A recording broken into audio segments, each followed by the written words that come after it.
Halo, Assalamualaikum warahmatullahi wabarakatuh. Perkenalkan nama saya Fani Kuneti Fajri SPD. Di sini saya akan menjelaskan mengenai materi pengantar ilmu sejarah, materi kelas 10 semester 1. Nah, materi hari ini adalah mengenai apa itu kegunaan sejarah sebagai kita yang mempelajari sejarah dan juga bagaimana kedudukan sejarah sebagai peristiwa, ilmu, seni, dan juga kisah. Selanjutnya saya akan menjelaskan materi itu. Jangan lupa untuk ditonton sampai habis. Nah, yang pertama di sini saya akan menjelaskan mengenai kegunaan sejarah. Sebelum membahas apa saja kegunaan sejarah itu terdiri dari dua kelompok besar, yaitu adalah guna sejarah sebagai intrinsik dan guna sejarah ekstrinsik. Sejarah sebagai ilmu pengetahuan memiliki kegunaan intrinsik atau kegunaan sejarah itu sendiri atau peristiwa sejarah itu sendiri. Nah, yang pertama kegunaannya adalah sebagai media untuk mengetahui masa lalu atau masa lampau yang ada perubahannya terhadap manusia sampai sekarang. Nah, yang kedua adalah sebagai profesi seperti guru dan sejarawan. Jadi setelah sejarah mendapatkan metodologi penelitian, sejarah disebut sebagai salah satu ilmu pengetahuan.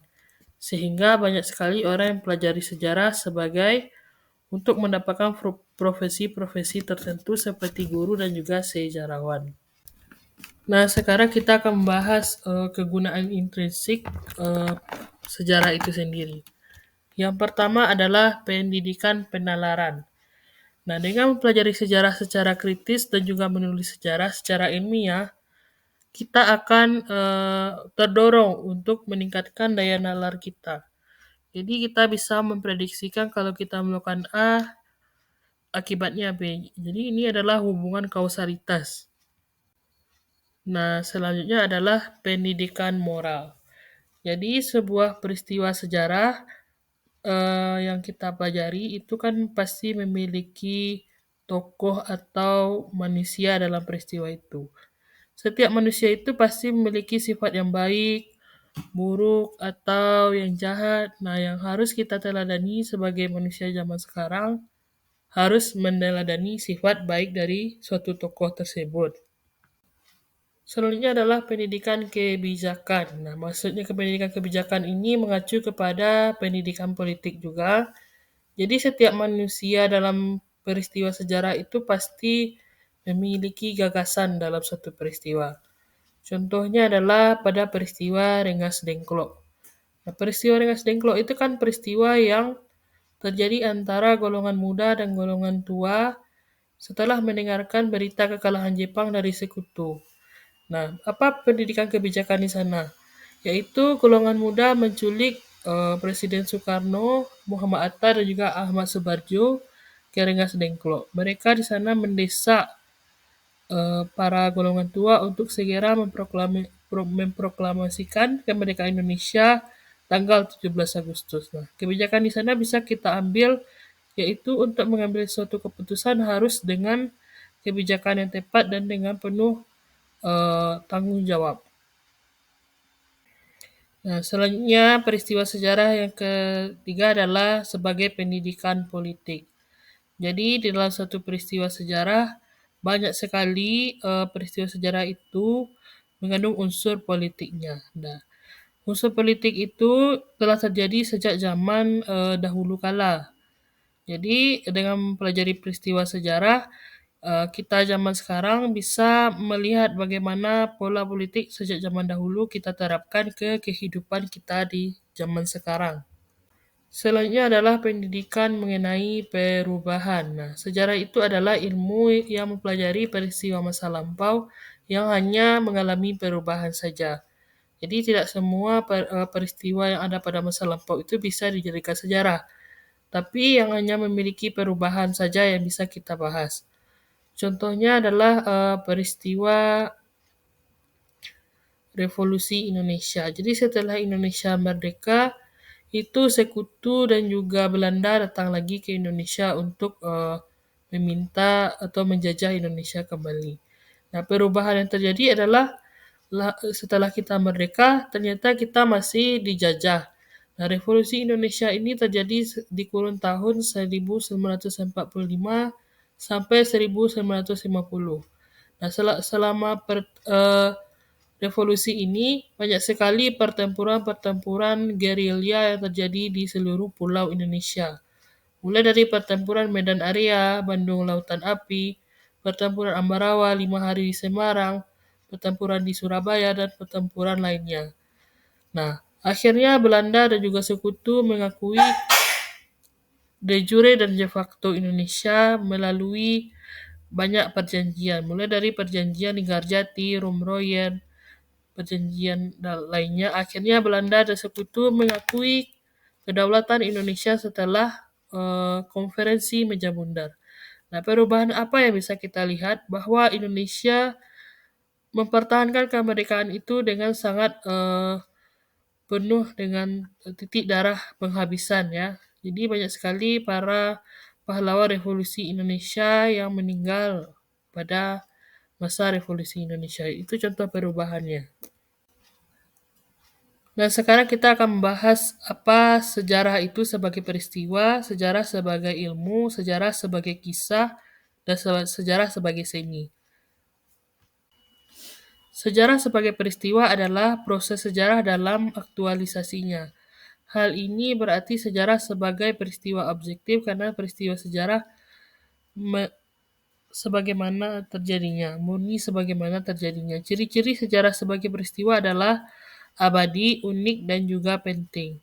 Nah, abadi ini maksudnya adalah akan dipelajari sampai kapanpun. Sebagai kita generasi muda Indonesia, kita akan mempelajari sejarah nasional Indonesia. Nah, pembabakannya itu sudah tidak bisa sudah mutlak, tidak bisa diubah-ubah mulai dari zaman purba, zaman Hindu-Buddha, zaman Islam, penjajahan Eropa, penjajahan Jepang, kemerdekaan, eh, revolusi Indonesia, Lama, Orde Baru, dan reformasi.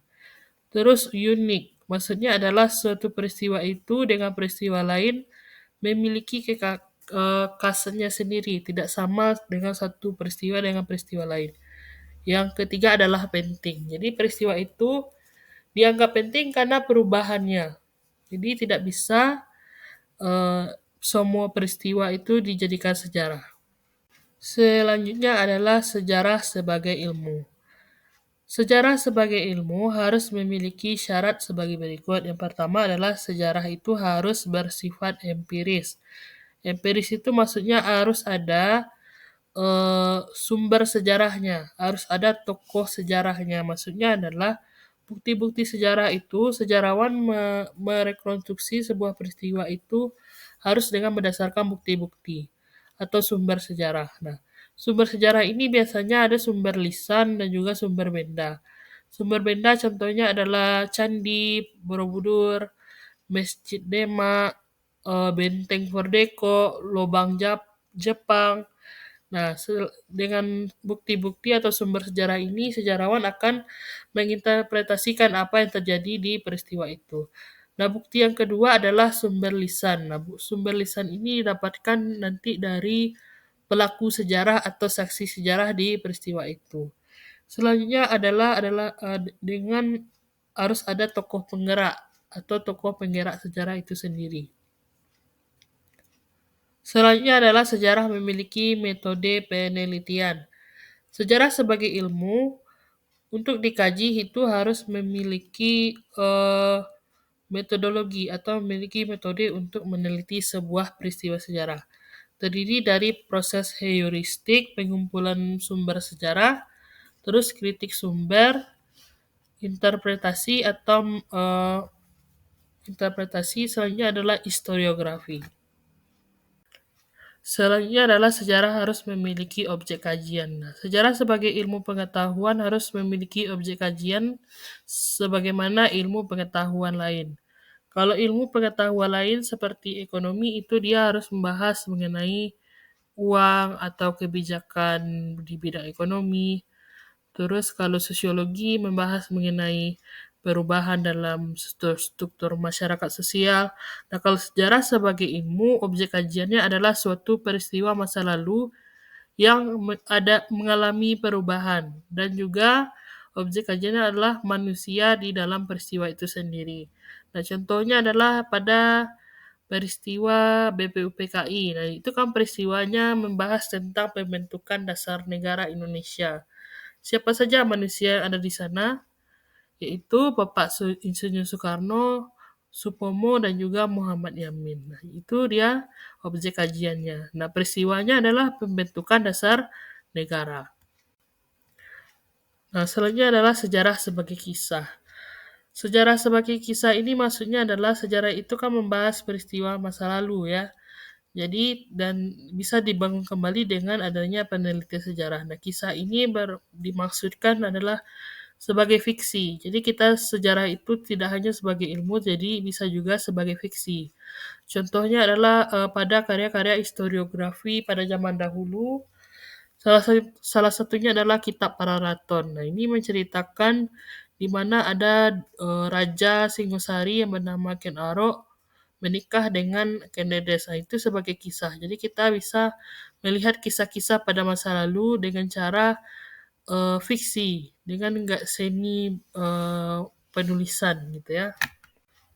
Nah, yang terakhir kita akan bahas apa itu sejarah sebagai seni. Nah, seni ini maksudnya adalah bukan seni melukis atau seni yang lain, tapi adalah sejarah bagaimana kita melihat kemampuan menulis yang baik dan juga menarik. Sehingga kita tertarik untuk membaca kisah-kisah atau peristiwa yang terjadi pada masa lalu. Nah, itu dia kegunaan sejarah dan apa kedudukan sejarah sebagai peristiwa, ilmu, kisah, dan juga seni. Semoga teman-teman semua dapat memahami materi yang saya sampaikan. Jangan lupa untuk di-like, subscribe, dan juga di-komen. Dan jangan lupa komen, mungkin ada materi lain yang ingin kami jelaskan. Sampai jumpa di video selanjutnya. Assalamualaikum.